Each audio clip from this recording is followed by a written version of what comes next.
Hi friends, welcome to Learn Programming in Malayalam. നമ്മൾ ഈ കുറച്ച് വീഡിയോസിൽ ഇനി പഠിക്കാൻ പോകുന്നത് PHPയിലെ ഒബ്ജക്റ്റ് ഓറിയൻറ്റഡ് പ്രോഗ്രാമിംഗ് എന്ന് പറയുന്ന ഒരു കൺസെപ്റ്റ് ആയിരിക്കും. അപ്പോൾ നമ്മൾ ഇതുവരെ കോഡ് ചെയ്ത ഒരു രീതി എന്ന് പറയുന്നത് ഒരു പ്രൊസീജിയറൽ രീതിയിലായിരുന്നു. അതായത് നമ്മൾ പ്രൊസീജിയേഴ്സ് എന്ന് പറയുന്ന ജനറലി ഫങ്ഷൻസും കാര്യങ്ങളൊക്കെ യൂസ് ചെയ്തിട്ടാണ് നമ്മൾ കോഡ് ചെയ്തിരുന്നത്. അപ്പോൾ അത് നോർമലി കോഡ് ചെയ്യുന്നതിനേക്കാളും കുറച്ചും കൂടി എഫിഷ്യൻ്റായിരുന്നു നമ്മൾ ഫങ്ഷൻസ് യൂസ് ചെയ്ത് കോഡ് ചെയ്യുമ്പോൾ ഉള്ള ഒരു പ്രോഗ്രാം എന്ന് പറയുന്നത്.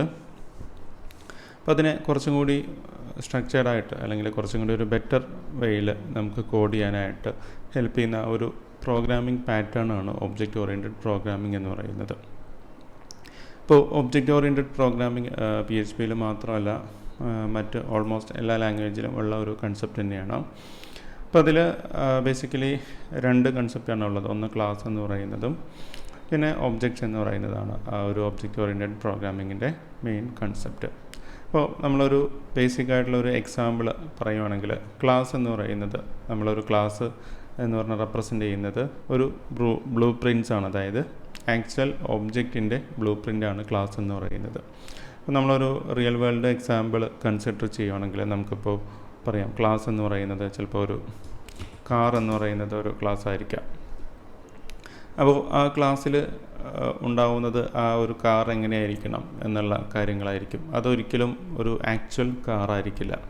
അതിന് ഡെഫിനിഷൻസ് ഇപ്പോൾ സപ്പോസ് നമ്മളൊരു എക്സാമ്പിൾ പറയുകയാണെങ്കിൽ എല്ലാ കാറിനും 4 വീലുണ്ടായിരിക്കും, അല്ലെങ്കിൽ അത് അതിൽ മറ്റു പല ഫീച്ചേഴ്സും, അത് ഫ്യൂവൽ പെട്രോളായിരിക്കാം അല്ലെങ്കിൽ ഡീസലായിരിക്കാം. അങ്ങനെ കുറച്ച് ജനറലി ഉള്ള കുറച്ച് കാര്യങ്ങളായിരിക്കും കാർ എന്ന് പറയുന്ന അല്ലെങ്കിൽ ആ ഒരു ക്ലാസ്സിൽ നമ്മൾ സ്പെസിഫൈ ചെയ്യുന്നത്.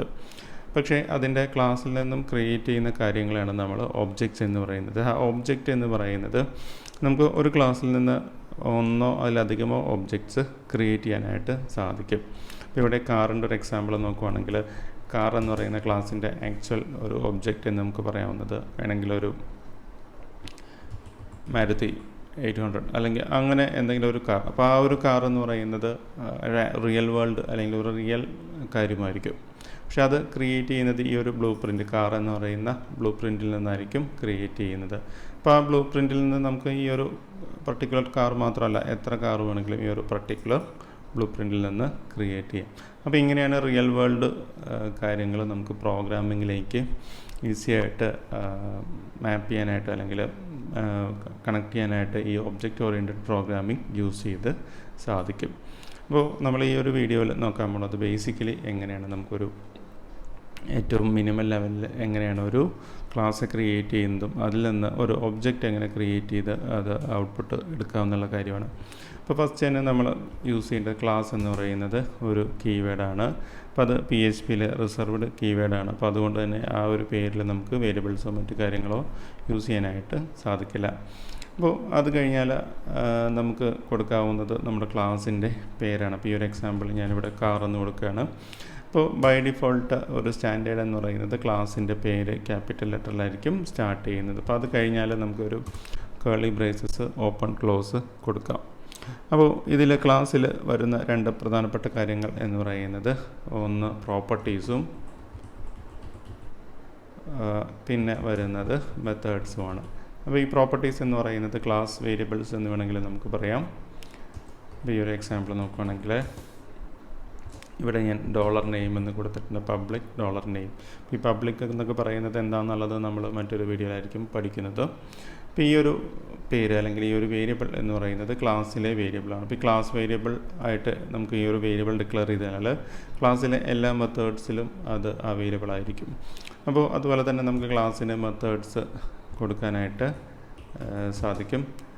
നമ്മളിവിടെ ഒരു ക്ലാസ്സിൻ്റെ മെത്തേഡ് ഇവിടെ കൊടുക്കുവാണ്.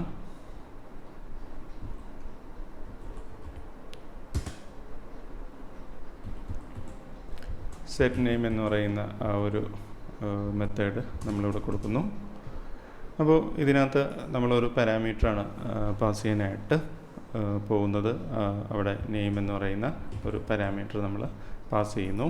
അപ്പോൾ അത് പാസ് ചെയ്ത് കഴിഞ്ഞാൽ ഇവിടെ ചെയ്യുന്ന ഓപ്പറേഷൻ എന്ന് പറഞ്ഞാൽ ഈ ഒരു ക്ലാസ് വേരിയബിളിലെ നെയിമിനെ നമ്മളിവിടെ വാല്യൂ സെറ്റ് ചെയ്യുന്നു.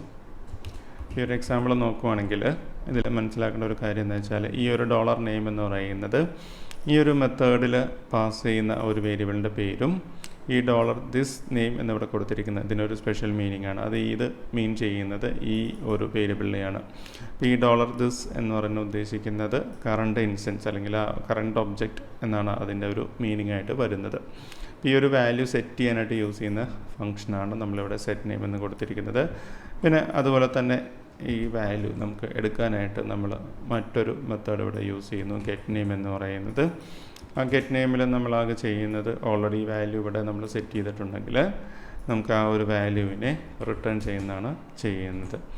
അപ്പോൾ തൽക്കാലം നമ്മൾ ഈ ഒരു ക്ലാസ് ഡെഫിനേഷനിൽ ഇത്തരം കാര്യങ്ങളാണ് ചെയ്യുന്നുള്ളൂ. അപ്പോൾ ഇതിൽ മനസ്സിലാക്കേണ്ട കാര്യം ഈ ഒരു കോഡ് ഇപ്പോൾ ഞാൻ സേവ് ചെയ്ത് ഇവിടെ എക്സിക്യൂട്ട് ചെയ്ത് കഴിഞ്ഞാൽ നമുക്ക് പ്രത്യേകിച്ച് ഔട്ട്പുട്ടൊന്നും തന്നെ വരുന്നതല്ല. കാരണം നമ്മൾ ഫങ്ഷൻസ് പഠിച്ചപ്പോൾ പറഞ്ഞു ഫംഗ്ഷൻ ഡിഫൈൻ ചെയ്ത് കഴിഞ്ഞാൽ ഫംഗ്ഷൻ വർക്ക് ചെയ്യണമെങ്കിൽ ഫംഗ്ഷൻ ഇൻവോക്ക് ചെയ്യണം അല്ലെങ്കിൽ ഫംഗ്ഷൻ കോൾ ചെയ്യണം. അപ്പോൾ അതുപോലെ തന്നെയാണ് ക്ലാസ്സിൻ്റെ ഒരു കാര്യം. ക്ലാസ് നമ്മൾ ക്രിയേറ്റ് ചെയ്ത് കഴിഞ്ഞാൽ അത് ബൈ ഡിഫോൾട്ട് എക്സിക്യൂട്ട് ആവുന്നതല്ല. അപ്പോൾ അതിന് വേണ്ട കാര്യം ഓബ്ജക്ട്സ് ക്രിയേറ്റ് ചെയ്യണം. അപ്പോൾ ഞാനിവിടെ ഒരു ഒബ്ജക്റ്റ് ക്രിയേറ്റ് ചെയ്യാണ്. കാർ ഒബ്ജക്റ്റ് 1 എന്ന് പറഞ്ഞ ഒരു ഒബ്ജക്റ്റ് ഇവിടെ കൊടുക്കുന്നു. അപ്പോൾ അത് ഒബ്ജക്റ്റ് ക്രിയേറ്റ് ചെയ്യാനുള്ള സിൻടാക്സ് എങ്ങനെയാണ്, ന്യൂ എന്ന് പറയുന്ന ഒരു റിസർവ്ഡ് കീവേഡ് യൂസ് ചെയ്യണം. പിന്നെ അത് കഴിഞ്ഞാൽ നമുക്ക് ആ ഒരു ക്ലാസിൻ്റെ പേര് ഇവിടെ യൂസ് ചെയ്യാനായിട്ട് സാധിക്കുന്നതാണ്. പിന്നെ ഈ ഒരു ക്രിയേറ്റ് ചെയ്ത ഒബ്ജക്റ്റ് ഈ ഒരു ഒബ്ജക്റ്റ് ത്രൂ ആയിരിക്കും നമ്മൾ ഇതിലെ എല്ലാ കാര്യങ്ങളും പിന്നീട് ആക്സസ് ചെയ്യുന്നത്. ഈ ഒരു എക്സാമ്പിളിൽ നമുക്ക് ചെയ്യാനുള്ളത് സെറ്റ് നെയിം എന്ന് പറയുന്ന മെത്തേഡ് കോൾ ചെയ്യണം. അപ്പോൾ അതിന് ചെയ്യാവുന്നത് ഇവിടെ കാർ ഒബ്ജക്റ്റ് 1 അത് കഴിഞ്ഞാൽ ഒരു ആരോ സിമ്പിൾ കൊടുത്തു കഴിഞ്ഞാൽ നമുക്ക് ഈ ഒരു സെറ്റ് നെയിം എന്ന് പറയുന്ന മെത്തേഡ് ഇവിടെ വിളിക്കാവുന്നതാണ്. ഇതിൽ ഞാനിവിടെ നമ്മൾ നേരത്തെ പറഞ്ഞ മാരുതി ഇവിടെ കൊടുക്കുകയാണ്. അപ്പോൾ ഈ ഒരു വാല്യൂ ഇവിടെ സെറ്റ് ആവുന്നതാണ്. അതായത് ഈ ഒരു ഡോളർ നെയിമിൻ്റെ വാല്യൂ ഈ ഒരു മെത്തേഡ് കോൾ ചെയ്ത് കഴിഞ്ഞാൽ സെറ്റ് ആവുന്നതാണ്. പിന്നെ നമുക്ക് ചെയ്യാവുന്നതെന്ന് വെച്ചാൽ ഈ ഒരു നെയിമിനെ നമുക്ക് പ്രിൻറ്റ് ചെയ്യണം. അപ്പോൾ പ്രിൻറ്റ് ചെയ്യാനായിട്ട് ഈ ഡോളർ നെയിം എന്ന് പറയുന്ന വേരിയബിളിൽ നമ്മൾ കാർ ഒബ്ജക്റ്റിലെ ഗെറ്റ് നെയിം എന്ന് പറയുന്ന മെത്തേഡിനെ വിളിക്കുവാണ്.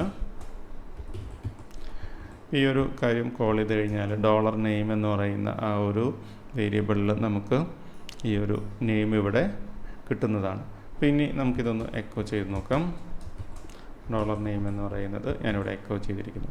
അപ്പോൾ ഇതിൽ മനസ്സിലാക്കേണ്ട കാര്യം ഈ ഒരു ഡോളർ നെയിം എന്ന് പറയുന്നത് ഈ ഒരു നെയിമും ഡിഫറെൻ്റ് ആണ്. അതായത് ഈ ഒരു ഡോളർ നെയിമിൻ്റെ ആക്സസ് എന്ന് പറയുന്നത് ബൈ ഡിഫോൾട്ട് ഈ ഒരു ക്ലാസ്സിലാണ്. അപ്പോൾ ഇതൊരു ലോക്കൽ വേരിയബിൾ പോലെയാണ് ഇവിടെ വർക്ക് ചെയ്യുന്നത്. കാരണം ഇതൊരു ക്ലാസ് വേരിയബിളാണ്. പക്ഷേ ഈ ഒരു വേരിയബിൾ നമ്മൾ പുതിയതായിട്ട് ഡിക്ലെയർ ചെയ്ത മറ്റൊരു വേരിയബിളാണ്. അപ്പോൾ ഈ ഒരു പേര് നെയിം തന്നെ കൊടുക്കണമെന്നൊന്നുമില്ല, നിങ്ങൾക്ക് എന്ത് പേര് വേണമെങ്കിലും ഇവിടെ കൊടുക്കാം. കാരണം ഈ ഒരു വാല്യൂ വരുന്നത് ഈ മെത്തേഡ് ത്രൂ ആണ്. അപ്പോൾ അതുകൊണ്ട് ഇവിടെ റിസൾട്ട് സ്റ്റോർ ചെയ്യാനുള്ള ജസ്റ്റ് ഒരു വേരിയബിൾ മാത്രമാണിത്.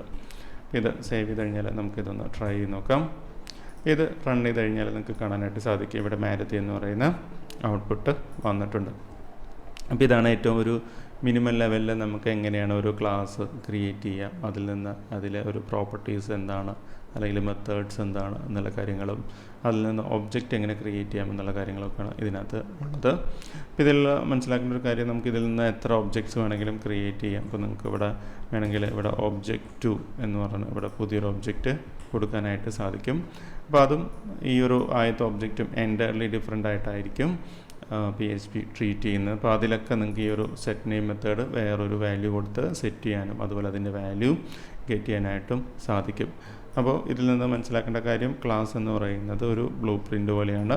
അതിൻ്റെ ആക്ച്വൽ വാല്യൂസും കാര്യങ്ങളൊക്കെ നമ്മൾ ഒബ്ജക്റ്റ് ക്രിയേറ്റ് ചെയ്തിട്ടായിരിക്കും നമ്മൾ കൊടുക്കുന്നത്. അപ്പോൾ ഒബ്ജക്റ്റ് ഓറിയൻറ്റഡ് പ്രോഗ്രാമിങ്ങിൽ കുറച്ചധികം കൺസെപ്റ്റ്സ് ഉണ്ട്.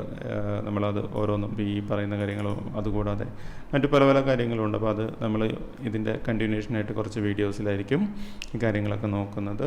അപ്പോൾ എല്ലാവരും ഒരു കാര്യം ചെയ്ത് തന്നെ നോക്കി പഠിക്കുക. കാരണം ഊപ്സ് കൺസെപ്റ്റ് അറിഞ്ഞിരിക്കണം. നമുക്കൊരു ജോലിക്കൊക്കെ നോക്കുന്ന സമയത്തോ അല്ലെങ്കിൽ റിയൽ ആയിട്ടുള്ളൊരു എന്ത് ഫ്രെയിം വർക്കിലോ നിങ്ങൾ എന്തിൽ വർക്ക് ചെയ്താലും അത് ഒരു ഊപ്സ് ഫാഷനിലായിരിക്കും പ്രോഗ്രാം ഫുൾ ചെയ്തിട്ടുണ്ടാവും അല്ലെങ്കിൽ ആ ഫ്രെയിം വർക്കിലൊക്കെ കാര്യങ്ങൾ ചെയ്തിട്ടുണ്ടാവും. അപ്പോൾ ഈ ഒബ്ജക്റ്റ് ഓറിയൻറ്റഡ് കൺസെപ്റ്റ് മനസ്സിലാക്കുക എന്നുള്ളത് വളരെ ഇമ്പോർട്ടൻ്റ് ആയിട്ടുള്ള ഒരു കാര്യമാണ്. അപ്പോൾ കൂടുതൽ കാര്യങ്ങൾ അടുത്ത വീഡിയോയിൽ പറയാം.